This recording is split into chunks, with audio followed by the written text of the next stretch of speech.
Good day everyone, we're Group 8 and we're going to discuss the method of gene delivery, advantage and disadvantage of gene therapy, and ethical issues on gene therapy. Good day everyone, I'm Clarence Hermosa from Group 8 and today I will discuss about the methods of gene delivery. Before we tackle this topic, let's describe what is gene delivery. Gene delivery is a process in which a new gene is inserted directly into a cell. A carrier called a vector is genetically engineered to deliver the gene. So ito yung vector, ito yung yung vehicle or yung medium na ginagamit para ma-transfer yung gene sa isang cell. In this process, a gene must go to the cell's nucleus and to be turned on, meaning that it's transcribed and translated to make protein it encodes. Kasi 'di ba yung protein ay di pala yung gene. 'Di ba? Sa isang gene, doon nakalagay yung mga traits ng isang tao. So, pag may certain na traits na nakalagay dun sa gene tapos i-insert lang sa isang cell. So, ayun yung essence ng gene delivery. So, let's go back to the topic, the methods of gene delivery. Gene delivery methods are classified by two types, the viral vectors and non-viral vectors. In viral vectors, there is what we call retroviral vectors. Retroviruses are enveloped RNA viruses that are members of the family Retroviridae.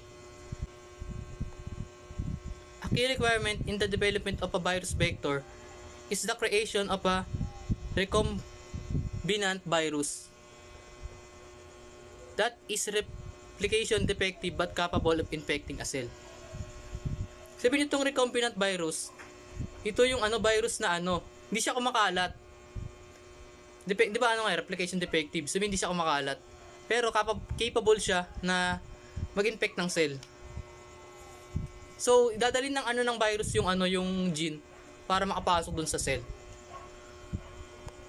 So, tapos na tayo sa retroviral vectors. Let's move on to adenoviral vectors.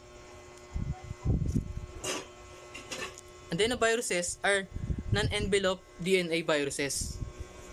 Virus release occurs as a result of the lysis of the host cell. Ayun nga, unlike the diba, retrovirus. Hindi siya nagkumakalat by fusion. Hindi siya nagpi-fusion sa cell. Kundi kumakalat siya. Sinisira niya yung cell. Ayun yung lysis, sinisira niya yung cell. Destroy niya yung cell. So yun, tapos na tayo sa adenoviral vectors. So let's move to adeno-associated virus vectors, or in short, AAV. AAV is an enveloped DNA virus that is a member of the family Proviridae. Isa rin siyang non-enveloped virus katulad ng adenoviral vectors. AAV is not associated with any known disease in humans. Ayun, hindi siya nag-cause ng sakit tulad ng ibang virus. So, a purpose niya lang para gamitin sa medical purposes. So, ayun yung AAV. So, move na tayo sa herpes virus vectors. Herpes simplex virus, or in short, HSV, is an enveloped DNA virus. So, next tayo, the pomivirus vectors. Pomiviruses or spumaviruses are a part of one of three major subfamilies of Retrovidae. So, kasama siya sa family ng Retrovidae. These viruses have been isolated from multiple vertebrate species, but they are not known to cause disease. Ayun na-test din siya sa different species. Pero di rin siya nagkakos ng disease katulad ng lentiviral.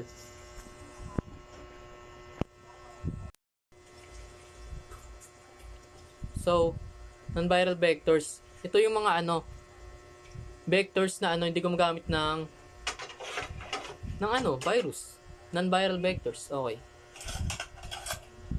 Under this is direct DNA delivery. Of the major methods of non-viral mediated gene transfer, direct DNA delivery is probably the simplest. So ito, yung direct DNA transfer. Ayun, process siya na pag transfer DNA into direct to the cell using alam na natin yung injection. Ayun, halimbawa nito yung mas ginagamit to sa vaccine. Ayun, sa pag So let's move on to the next. Liposomes. Liposomes are the heterogeneous class of compounds that can be altered so that they possess a wide variety of physical and chemical properties. And the last, but not the least, DNA protein complexes.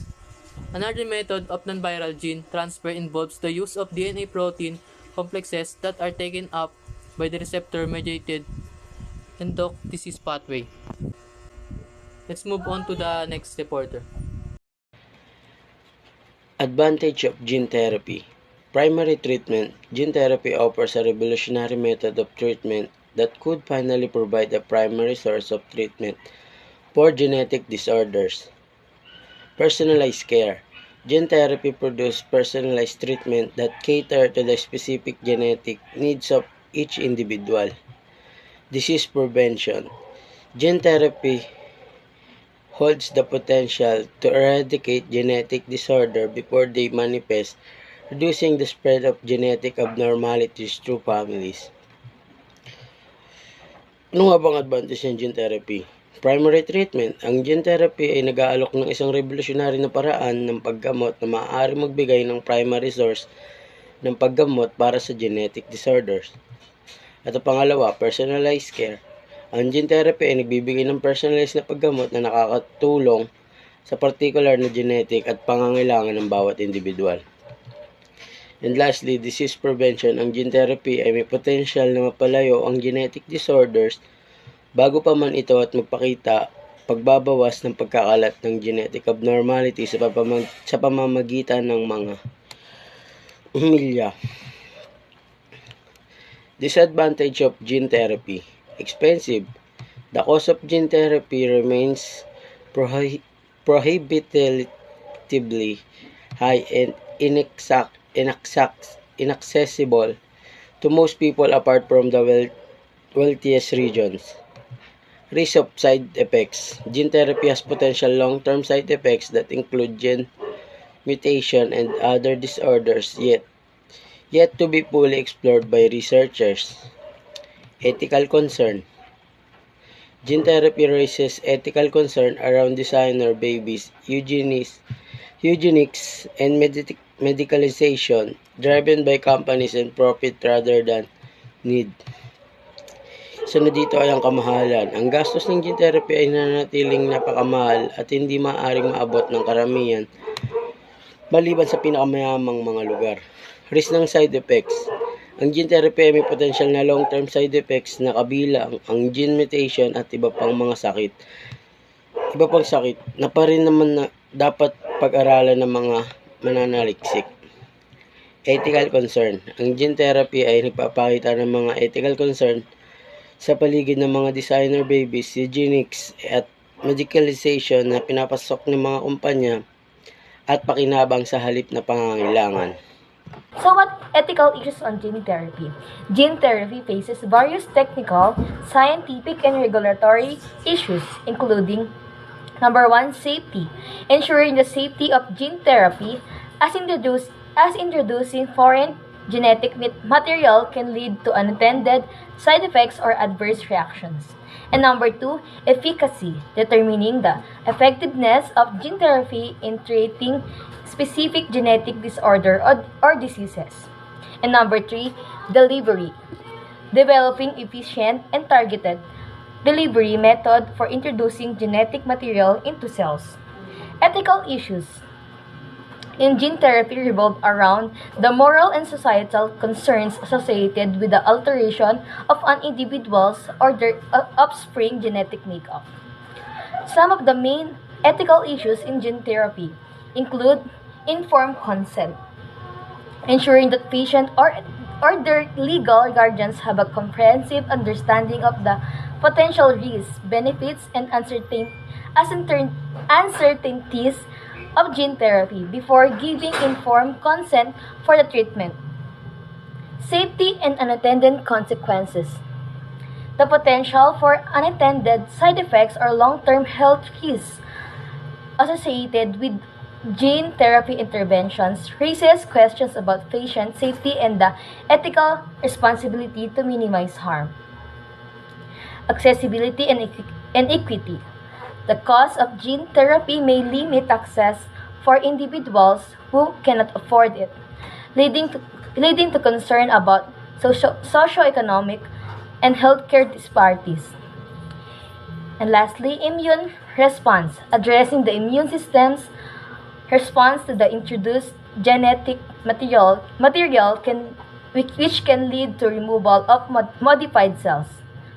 Long-term effects, understanding the long-term consequences of gene therapy and its impact on patients' health. And ethical concerns, as mentioned earlier. Ethical issues surrounding gene therapy, including consent, germline editing, and discrimination. Regulatory approval, navigating regulatory pathways for approval and ensuring gene therapy meets safety and efficacy standards. That's all. Thank you.